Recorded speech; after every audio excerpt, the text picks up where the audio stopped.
Salut tout le monde, bienvenue sur la chaîne Rickly Fighters, les amis. Franchement, c'est avec un grand plaisir qu'on se retrouve aujourd'hui pour le chapitre 88 de Dragon Ball Super. Et non pas que ce chapitre il est si exceptionnel que ça, loin de là, mais ça fait quand même plaisir de retrouver deux personnages qu'on n'a pas vus vraiment dans Dragon Ball Super, qui n'ont pas été mis assez en avant.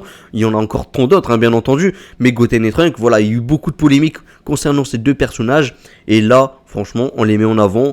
On voit qu'ils ont suivi les traces d'un Gohan qui s'était mis en Great Saiyaman, Gohan qui continuait ses études. Voilà, Goten et Trunks sont à l'école, à la Blue High School, les amis. Ça fait plaisir, voilà, petit clin d'œil comme Gohan qui était dans la Orange High School. Donc c'est une bonne chose, voilà. Bon, c'est peut-être du copier-coller un peu sur Gohan, sur beaucoup de détails, sur beaucoup de choses. Mais l'histoire en soi, c'est une histoire peut-être, entre guillemets, je veux dire, innovante. Parce que c'est vrai que on nous en a parlé dans Dragon Ball Super, Super Héros, le film. Voilà, les fameux zombies de l'épicerie. Eh bien, ils sont présents là, dans cet arc. Ils seront présents et ils sont mis bien en avant. Mais surtout, il y a quand même des petits moments où on se pose des questions, les amis. Oui, cette petite fin où ils retrouvent un peu le disque comme du Dr Gero. Moi, je sens, et là, maintenant, je vais développer un peu plus par rapport à la vidéo que j'avais fait sur le résumé, mais là je sens vraiment qu'on va y aller sur quelque chose de plutôt sympa. Je pense qu'on peut nous parler de la mère du docteur Edo, donc du coup la petite femme du docteur Gero, et en plus de tout ça on peut nous parler aussi de ses 16. Peut-être qu'on peut nous parler un peu de sa naissance, de ce personnage, on va peut-être en apprendre un peu plus, du moins j'espère en tout cas. Voilà, il faut quand même faire quelque chose de plutôt cool. J'espère que ça va pas être mis de côté. Maintenant, s'ils le mettent de côté, je vais pas dire que c'est une catastrophe pour autant. Non, loin de là, mais en tout cas, j'aimerais en tout cas qu'ils fassent la chose. J'aimerais qu'ils ne mettent pas de côté le fait qu'ils ont un petit disque avec des données du Dr Gero. Il faut qu'ils l'utilisent à bon escient. Il faut qu'ils l'utilisent pour des bonnes choses, pour nous transmettre aussi des infos. Et là, ça serait vraiment cool. Là, ça serait vraiment cool. Et en tout cas, dans ce chapitre, les amis, il y a pas mal de choses qui m'ont fait plaisir. Et c'est surtout d'abord, et avant tout même, c'est les dessins. Bon, parce que c'est vrai qu'on s'est fait beaucoup spoiler sur le fait que Goten et Trunks seraient des héros, donc finalement c'est pas une grande surprise de le découvrir une fois qu'on a lu le chapitre, mais de voir que finalement Goten et Trunks sont quand même bien traités, voilà, qu'ils ont une vie derrière, ça c'est plutôt cool, et d'utiliser aussi finalement les infos qu'ils ont mis dans le film Super Héros, je trouve ça plutôt sympa en fait, vraiment c'est plutôt sympa, et je sens que quelque part on va basculer vers quelque chose de plus grandiose, un ennemi hors du commun, Black Freezer peut-être, moi je l'espère. Maintenant, là sur le coup, je n'y crois pas trop parce que pour l'instant, c'est vrai qu'on est sur une période d'épée. C'est un peu compliqué de se dire qui pourrait être un ennemi potentiel.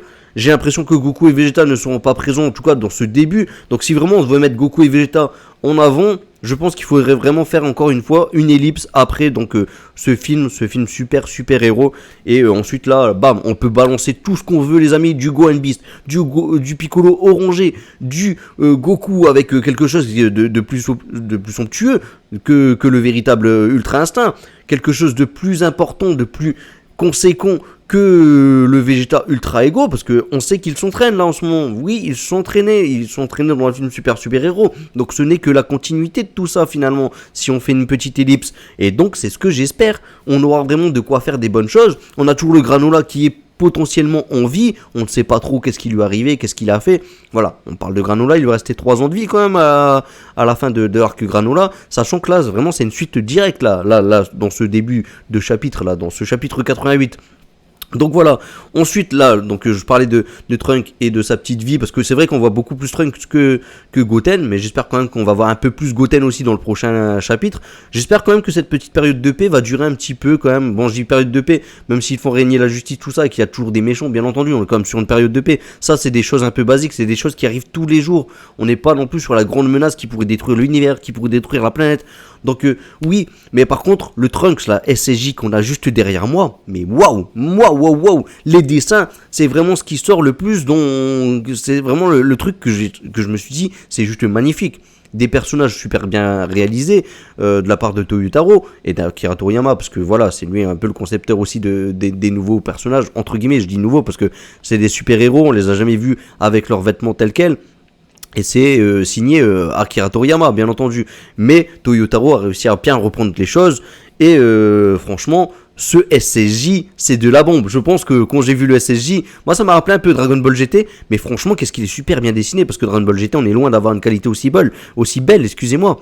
mais ça me rappelle des bons moments de Dragon Ball GT, et surtout, ce Trunks là derrière, ça me rappelle le Trunks qui a fini Dragon Ball Z, celui qui a tué le Cell, première forme, celui qui a tué le C17 et le C18, celui qui s'est farci tout le monde dans le futur, les amis, et ça, c'est des bons moments que j'ai kiffé, et franchement ce Trunks il me rappelle clairement ce Trunks du futur qu'on a vu, les amis. Oui, ce super Trunks du futur, même je pense qu'on veut dire, super bien dessiné, mais regardez-moi sa chevelure magnifique, et là on est dans l'ère de 2022, les amis. Qu'est-ce que c'est beau, franchement, parce que c'est vrai qu'il y avait des petits problèmes au niveau des dessins, peut-être dans l'animé à ce moment-là. Mais bon, c'était pas non plus si catastrophique que ça. Mais là, qu'est-ce que c'est beau. Là, qu'est-ce que c'est beau, franchement. Et franchement, dans ce chapitre-là, quel que soit le personnage, que ce soit un personnage à l'école, et d'ailleurs, il y en a certains... Bon, il y en a un, il me fait penser quand même à un personnage de Nanatsu no Taisai. Il me fait penser à Escanor, les amis. Franchement, magnifique ce personnage, je le trouve vraiment stylé. Puis son pote Compass, voilà, un petit peu innocent, tout ça. Mais il est aussi le fan de Trunks, des super-héros. Ah là là, voilà. Ils ont déjà leur petite renommée là qui commence à se faire pour nos super-héros. Même si vraiment, et je le rappelle encore une fois, c'est Trunks qui a été surtout mis en avant. Pauvre Goten n'a pas eu le droit à sa montre, lui, pour le moment. Voilà, bon.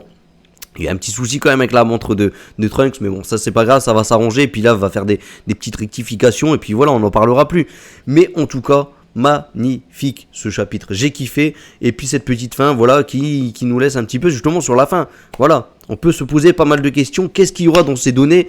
Et le grand-père de Trunks qui est présent avec sa grand-mère, du coup, qui paraît tellement jeune. Par contre, clairement, hein, ils n'ont pas pris une seule ride, ces deux-là. Mais vraiment, ils n'ont pas pris une seule ride. Là où Bulma, elle fait tout pour essayer de garder un petit peu sa petite jeunesse, d'avoir toujours cette petite jeunesse éternelle.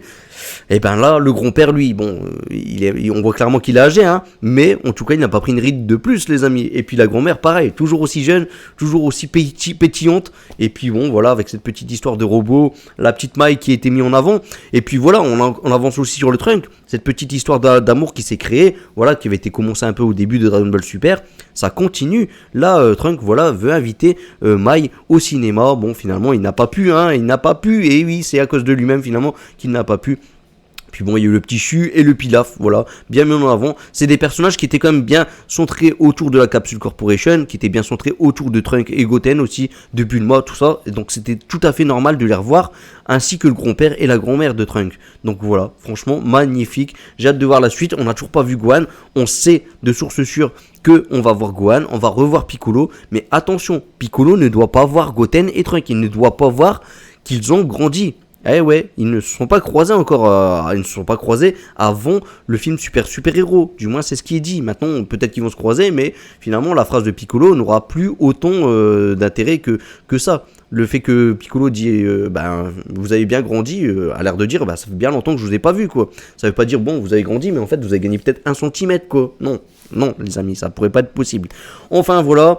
Moi, personnellement, ce chapitre m'a fait plaisir parce qu'on retrouve un petit peu ce côté école. On sent que finalement, moi, je vous le dis, hein, là, je sens que Akira Toriyama, il est sur le coup, là. Clairement, là, il est bien dedans.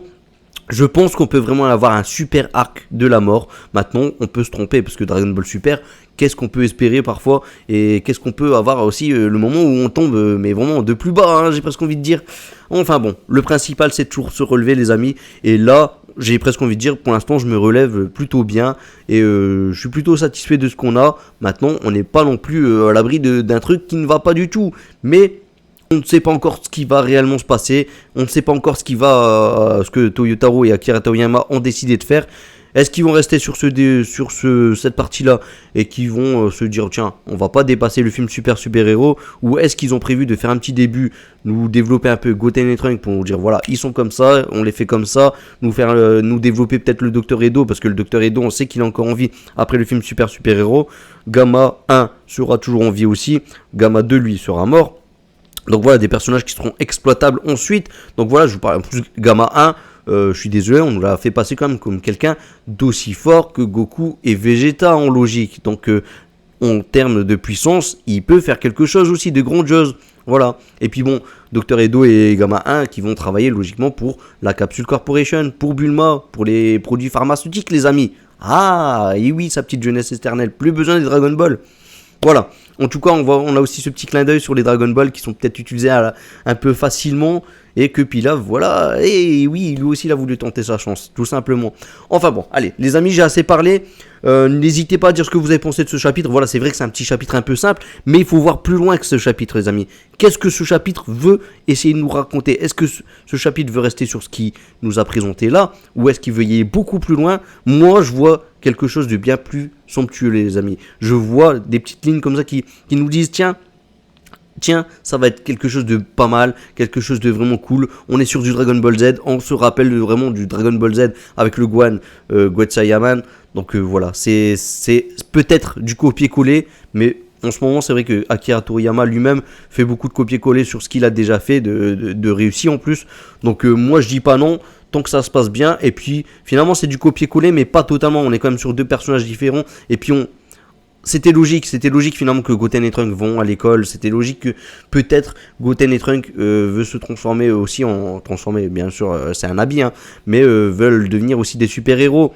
Eh bien ouais, ça s'est passé comme ça les amis. Allez, j'ai assez parlé, à vous de dire tout ce que vous avez sur le petit cœur les amis, et puis on se retrouve en commentaire. Allez, n'oubliez pas le petit like, le petit abonnement, et puis on se retrouve prochainement pour le prochain chapitre, et qui sait, peut-être qu'on aura une ellipse assez rapidement, et oui, espérons peut-être. Et d'ailleurs on a même vu Kuririn, hein, rappelons-le, et ça fait plaisir. Allez, salut tout le monde, ciao ciao ciao.